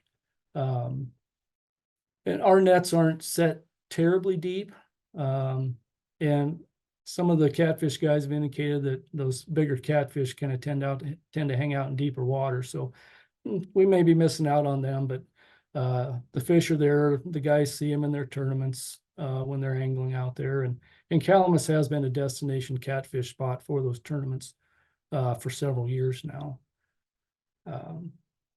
Other lakes that, around the district, most of our flood control lakes have a lot of catfish in them, possibly too many. So don't be afraid to get out there and harvest some catfish. I don't know that we have a lot of harvest on them, and that's kind of creating some problems in some places at times. And in addition to that, don't overlook our river systems. Platte Loop, Elkhorn, good catfish fisheries, Niobrara River. I grew up fishing on that. An awesome catfish fishery. And then, of course, the Missouri River provides a lot of opportunity for them also. And you run into some flatheads up on there too, and a few flatheads in the Elkhorn also. So those are the main target species that we're sampling over the years or throughout the year. But we do have some other opportunities around the district. We've got some decent perch fisheries. I'd say Clear Lake, one I've talked about already, out by Ainsworth, is probably would be the top one I would recommend. Swan Lake, it's producing some good numbers, some nice fish. I know didn't have much ice this last year. So the winter before, guys were catching a fair number of nice fish, but having to fish through a lot of little guys to get them. And then Goose Lake, I mentioned we just renovated that about 2 years ago. So it's still in developmental stage. We did sample that this spring already and saw some perch between 9 and 10 inches. Most are in that 5 to 7 inch range. So it's probably a year away from spending some real angling effort out there. But there are some catchables out there right now. Smallmouth bass in the upper right corner. Lewis and Clark Lake, we've got a good population of them in there. And the Missouri River, both above and below Lewis and Clark Reservoir. See pike in the bottom right-hand corner, Grove, the consistent pike fishery. It produces some pretty big pike. That's where those two fish came from. We sampled that this year already also. We had 6 per net in there.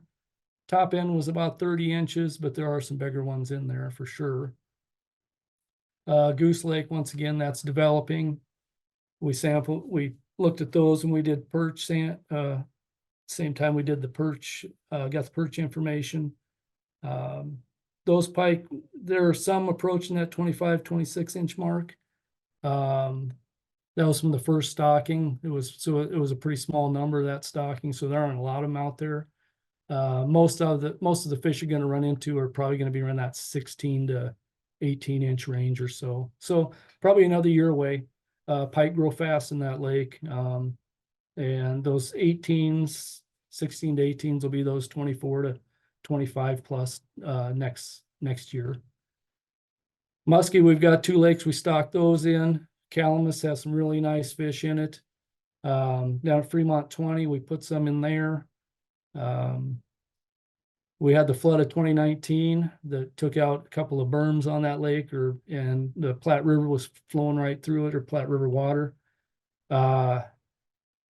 And so we've got 1 stocking in there since then. That was 2022.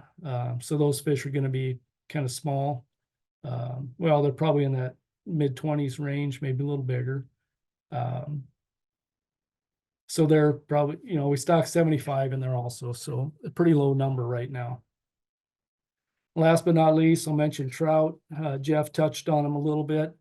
We've got naturally reproducing brown trout in all these 3 streams. Long Pine verdigris also have rainbow trout. We stock them in there. Long Pine gets 3 stockings throughout the year before the 3 major holidays, Memorial Day, 4th of July, and Labor Day. Then verdigris cricket gets stocked weekly with 200 catchable rainbow trout. And then Plum Creek, we've got 2 public access areas on Plum Creek, Plum Creek Valley WMA and Bobcat. Both are low density, mostly browns. We might get an escapee rainbow in there once in a while. But low density, bobcat, you'll get, if you can get down there, it's a heck of a hike in there. But can be some quality fish down there, a chance for them. So that's all I have. And with that, I'll let Jeff take back over and talk about invasive species a bit.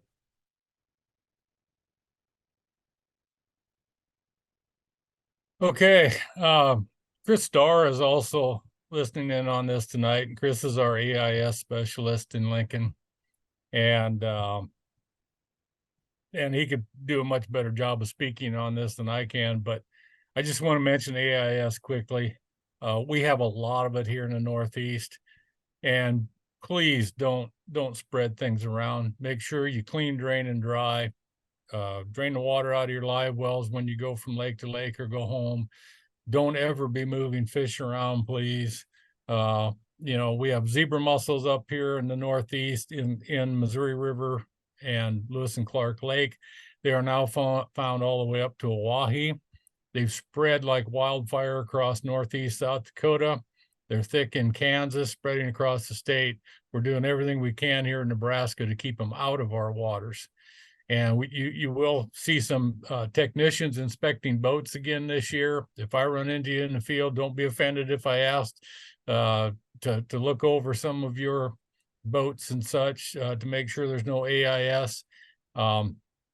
We've got the Asian carp in the Missouri River below Gavin's Point Dam, and they were also up the tributaries like the Loup, the Elkhorn, the Platte.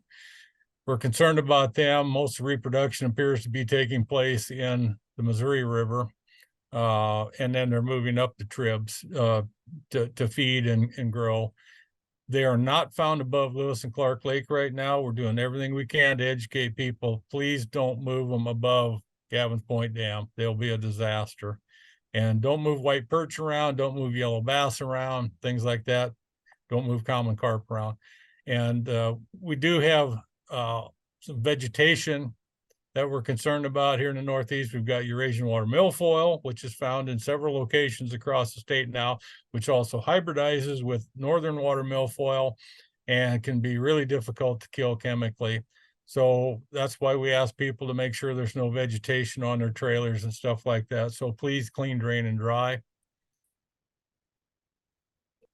One thing we did find another invasive Chinese mystery snails in the picture on the left here. Those are rather large scales. That's my Gerber multi-tool there by them, and you can see a ruler there. We found these in Tazuka Lake here in Norfolk. So somebody had to put those in there. So again, please don't spread things around, whether they come from an aquarium or wherever you might have something. Just dispose of them and don't put them in our lakes if you don't need them anymore at home. And the picture on the right illustrates why we really want people to keep vegetation off of their trailers, especially when they visit Lewis and Clark Lake. These are zebra mussels on vegetation. This is from Miller Creek up on Lewis and Clark Lake. So as you can see, zebra mussels, they attach to everything, and they will attach to the vegetation also. And then you end up with that on a boat trailer. Go to a lake, launch your boat, leave a fragment of vegetation behind. You've just inoculated that not only with probably an invasive plant, but also with invasive zebra mussels. So that's why we're so such sticklers, I guess, on clean, drain, and dry. And one thing that is causing us problems up on Lewis and Clark is the excessive aquatic vegetation and some of the invasives that are present up there. And in order to keep your trailers from getting full of weeds, we now go up there and spray the bays at Miller Creek, South Shore, and Wygon Marina. And this is kind of a never-ending process, takes several treatments a year. And the parks guys are also trying to keep up on some of this stuff and doing some treating also. So you can see our boat with a boom on it. So we go up and spray and try to keep those areas open and keep a lane open to the lake. And I feel that's kind of on us. We don't want you guys pulling trailers out full of vegetation. So we're going to do the best we can, not only at Lewis and Clark, but other reservoirs also, to control that vegetation around the boat ramps and docks where we can. So with that, that kind of concludes our presentation for the night. And we've got some more polling questions, I think. So with that, I will turn it back over to Jordan. All right, thanks, Jeff. We do have some questions, so I'm going to go back to what Phil talked about first. And one of the very first questions we got tonight, talking about bass in Chalk Rock. Can you touch on the bass population there? You bet. Well, yes and no, unfortunately. To the best that you can. Yeah. Unfortunately, we have not been up there to sample that in a while. So I can't say, I don't have a whole lot to say about it as far as that goes. I know that lake is starting to fill in a fair amount, probably needs a project done on it, but we're hesitant to do that. And I guess that's kind of influenced our priority as far as sampling it too. As I understand it, it's a how can I put this, kind of a day-to-day agreement on that. It's a privately owned lake, but the NRD leases it for public access, and we manage, Game and Parks manages it, but there's no long-term contract written on that lake. So if the landowner decided to get out of that lease that they're under right now, I mean, they could do it tomorrow, and we're not going to spend a bunch of money there and potentially have it go right back into private hands. And I hate to say it, but like I said, our sampling has been kind of a low priority there. But I would like to get there this spring and see what things look like and maybe dig a little deeper there. Sure. We had a few questions about Skyview and Norfolk. Can you just touch on the overall fish population, water quality, and habitat at Skyview? Water quality is fantastic in there most of the year. It's very clear. I mean, we have a Secchi reading which measures the clarity of the water. We can typically see down 10 to 15 feet. But along with that clear water, we do have vegetation issues for a good part of the year. Curly pondweed comes on in there starting in April, and gets pretty thick and grows out to some pretty excessive depths. So that certainly hampers fishing. And we've done a few brushing projects out there also, added some structure during a project that was done back in 2003, 2004, got some rock jetties, have a pile of rock out there toward the west end, deepened that west end of the lake some. We didn't do as much as we would have liked to, but certainly made a difference there. As far as the fish populations go, it's a great bass fishery. We did change the regulation there a few years ago from a 21-inch minimum one fish bag to a 15-inch minimum, and the statewide reg 15-inch minimum 5-fish bag. I still don't get a lot of bass harvest there, which is the way it is on most of our lakes. But it did shift that size structure a little bit, which we wanted to do. We wanted to shift it down and have more numbers of bass out there. Those 10 to 12, 14 inchers are probably our most effective predators on the bluegill, and to thin them out. And it worked like a charm. When we had the 21 on prior to switching to that 15, you'd fish a long time to catch a bluegill over 6.5 inches long. And now we're producing some 8-inch bluegill, and a lot of them are really close to that, between that 7-8 inch range. A lot of catfish in there. Please harvest some of those. We have backed off on stocking them a little bit because they are getting pretty dense in some of our lakes, including Skyview. And then in addition to that, we stock walleye in there. That's one of those lakes that gets those advanced fingerlings. We stocked regular fingerlings, those 1.5-inchers, for a lot of years after we renovated it in 2004, and never saw one, so we just quit. And then after some research in the southeast, they were having some success with those bigger walleye. So we tried those and they did extremely well. And we're seeing a fair number of walleye in there now too. So it's looking really good.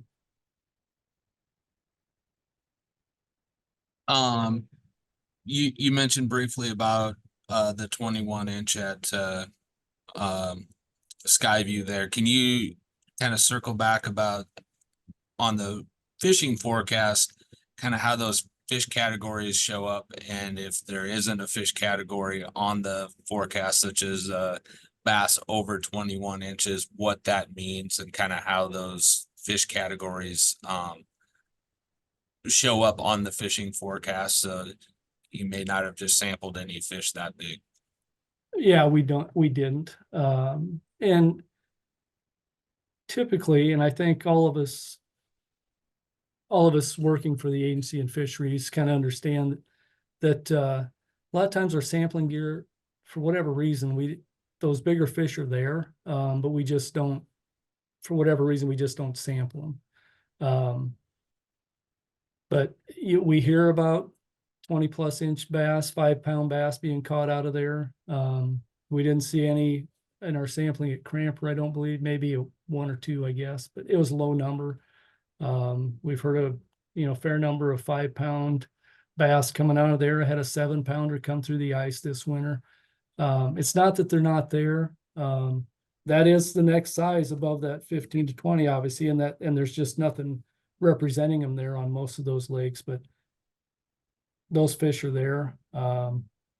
Just no matter what you do, they're getting pretty old by the time they get to that size and probably dying out.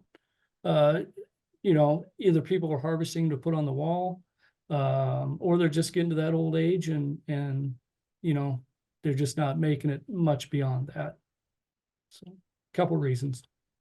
Sure. All right, Phil, I'm gonna let you have a drink of water. You can tell, huh?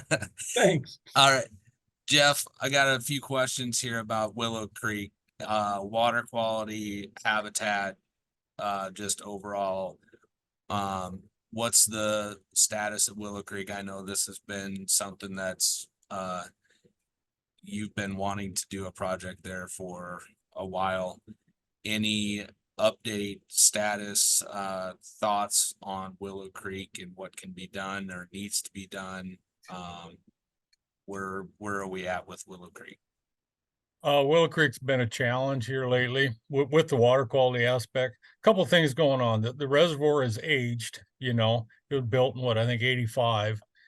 And so it's aged and the habitat's deteriorated. We have put a number of jetties in there over the years, and with the rock, that's the great habitat where the crappie come in to spawn. But a lot of the old brush piles are gone. A lot of the old shelter belts are gone. And the lake needs a makeover, big time. That's why I've submitted it as for the new round of aquatic habitat projects. I'd like to see something done there. And it'd be a big one, it'd be a big project, a very expensive project. But with that being said, the water quality issues are something that an aquatic habitat project may or may not address. We have a high level of nutrients coming in the lake down the watershed. It's got a big watershed. The Lower Elkhorn NRD has been addressing water quality issues for a while. There's been studies done, at least 3 of them that I'm aware of, the latest one by USGS, and everything points to the phosphorus loading that's going on. And the lake turns extremely green, as everybody up here knows, in the summertime with blue-green algae, and that hampers fish production in that lake. There are some years we even have a hard time getting gizzard shad to spawn in there. So it needs a makeover. We're going to get there. We're going to get there with it. And it's going to include a lot of rock, a lot of reconstruction of brush piles, and hope that we can do something that way to help the water quality. There is some recent developments with treatments, maybe treating the water coming down the stream with some different chemicals that would precipitate out some phosphorus. There's some cutting edge research going on out there that I'm hopeful might lend itself to a situation like Willow Creek. I remember the days when, we'd have 40 walleye per gill net set up there, led the state for a couple years. Fishing was great, had lots of crappie. Hopefully we can get back there again. But it's not going to be an overnight fix. There's nothing in the toolbox that can result in an overnight fix up there. It's going to be a long-term deal, and it's going to be an expensive project when we get to that point. Sure. Circling back to paddlefish and snagging success.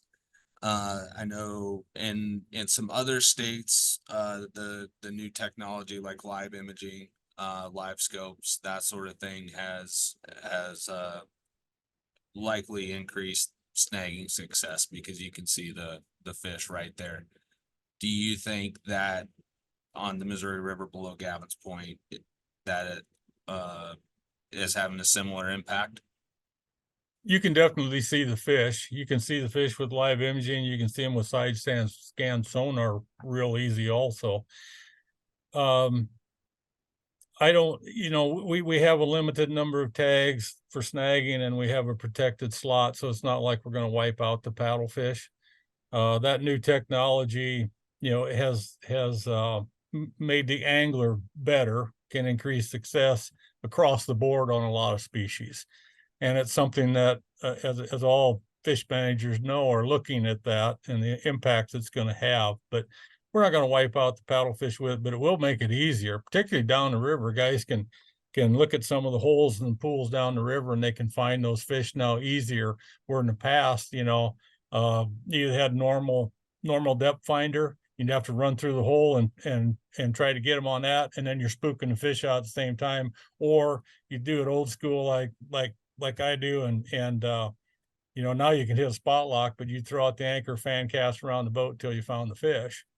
Now guys can use side scan sonar, or they can use live scope and just motor along and find those fish. So it makes it easier, but there's still a limited number of permits, and we have a protected slot, so we won't wipe them out. But those people that maybe aren't as adept at reading the river and trying to find the fish based on the habits of the fish are going to find it easier with these newer the new technology. Hope that answers that question a little bit. Yeah, that's very good insights there. Couple questions about Davis Creek and walleye there. Talk about the walleye population and any possible impacts to the walleye population from bait fish numbers, habitat. I know Davis Creek gets a tremendous amount of angling pressure. Just your overall thoughts on the walleye population and all those contributing factors to it. Yeah, we were disappointed when we went there last fall with our gill net survey. I really thought we were going to be in that 15 to 20 fish range. And we were pretty low. And I think that was reflected a little bit in fishing activity there. We had poor recruitment a year ago, and I don't know why yet, other than, we haven't seen the shad numbers there that I'd like to see. This past year, we went there early spring, couldn't find much for adult. Well, didn't find any adults. So we went to the Calamus and brought 300 of them over, spawners. Thought that would be plenty. And we got some reproduction there, but we didn't think we had much up until August. And then we started seeing some young of the year shad. By that time, we missed the window for the fish that we stocked that are going to recruit, to this year. And I don't know what's going on with the shad there, why the last 2 years we haven't had much for shad. And we saw that reflected in our relative weights, the body condition on some of our fish. All we can do at this point is monitor the shad population, add some as necessary, hope they get a good spawn. We had a poor spawn at both Calamus and Davis Creek this past year. you go about 12 miles away to Sherman, and they had at least 2 spawns there that I could see this year, and they had small fish going into the fall even, and they had small shad out there under the ice that crappie were still feeding on. We didn't see that at Calmus and Davis Creek. So we're going to keep stocking it. We're going to try not to overstock it. I'm looking at some of the data and looking at the lengths on some of the young of the year fish. We might actually back off on some of the numbers of fry stocked in there, based on what the data is telling us, and get that back up. Because yeah, Davis Creek, tremendous walleye fishery, gets a lot of use. It's a neat lake to fish, and we're going to do everything we can to get those numbers back up. But Mother Nature's got to help us with the shad spawn too. Sure. So we're approaching our ending time here, but there is a few final questions here, all dealing with Calamus. There's some road construction. I'm not aware if it's started yet, but I know it's coming on quick. Roads around the reservoir, but also any impending or possible ramp improvements, parking improvements at Buckshot Bay. If there's any planned improvements there, if you guys could just touch on if you know of the status of those road improvements and how that's going to impact our anglers and other users up there, and if you know of any possible improvements that could happen at Buckshot or coming up in the future. Yeah, there's going to be some work going on this summer, and it will impact some of our recreational users. The campgrounds they're going to be first come, first served. They're doing away with the reservation system this year, as I understand it. There's going to be road construction across the dam and the south side, what I call the south side of the reservoir. Everybody knows where that road's bad over there.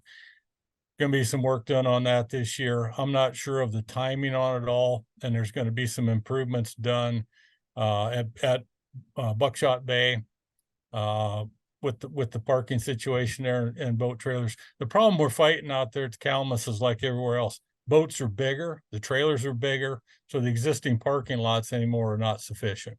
So where possible, they're going to be expanded. And I know the Parks Division is working diligently on that and have a plan for that. I'm sorry I can't provide all the details. If you want to call out to the Calamus Parks office, they'll be able to tell you some of the time frame on that stuff. But I am tickled to death to see that road on the south side of the Calamus get redone, because it's almost a trailer buster when you drive across that. So look for those improvements this summer.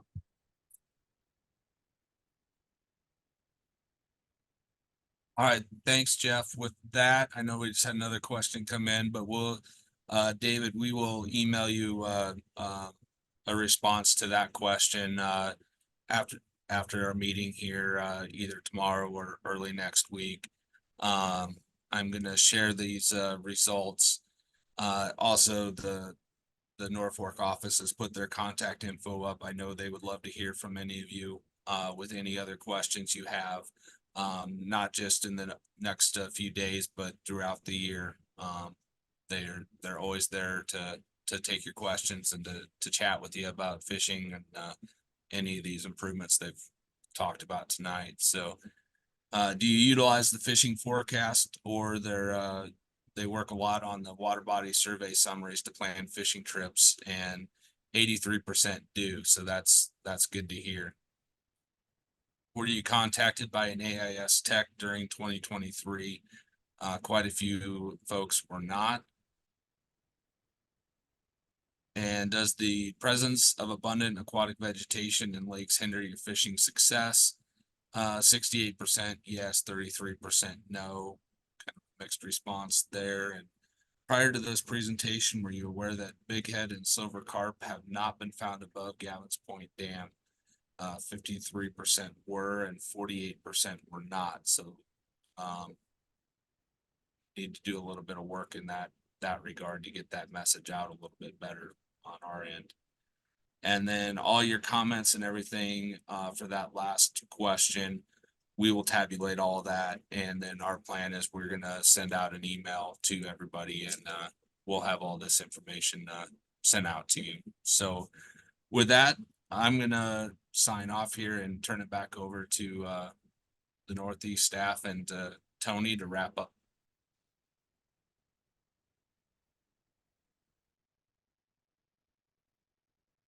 But I know some of the other guys at these meetings have said, had said this same thing.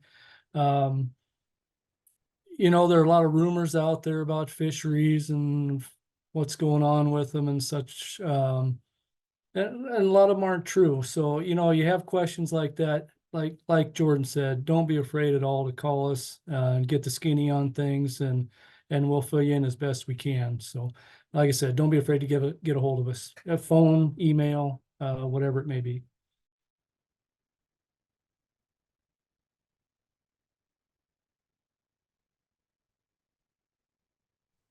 And I'll echo that. Thanks, Phil. Yeah, this crew and all of our crews are always chomping at the bit to help you out. And so give them a call. Don't let the conversation end tonight. They're always there and available. So we just want to thank you tonight for being on with us. It was a great meeting. Awesome information from this crew out there, and we do appreciate your attendance and the interaction that we had tonight. I'm going to kick it over to our division administrator, Dean Rosenthal, who can close our meeting out tonight. Thanks again. Thanks, Tony. Really appreciate everybody attending this webinar tonight. I appreciate all the questions, and like the guy said, you got questions, contact them. You can tell the passion in our team, and it's across the board, across the state. And we just really thank you guys for sticking with us tonight. And hopefully we'll see you all next year. And good luck fishing this year, and have a good evening. Thank you.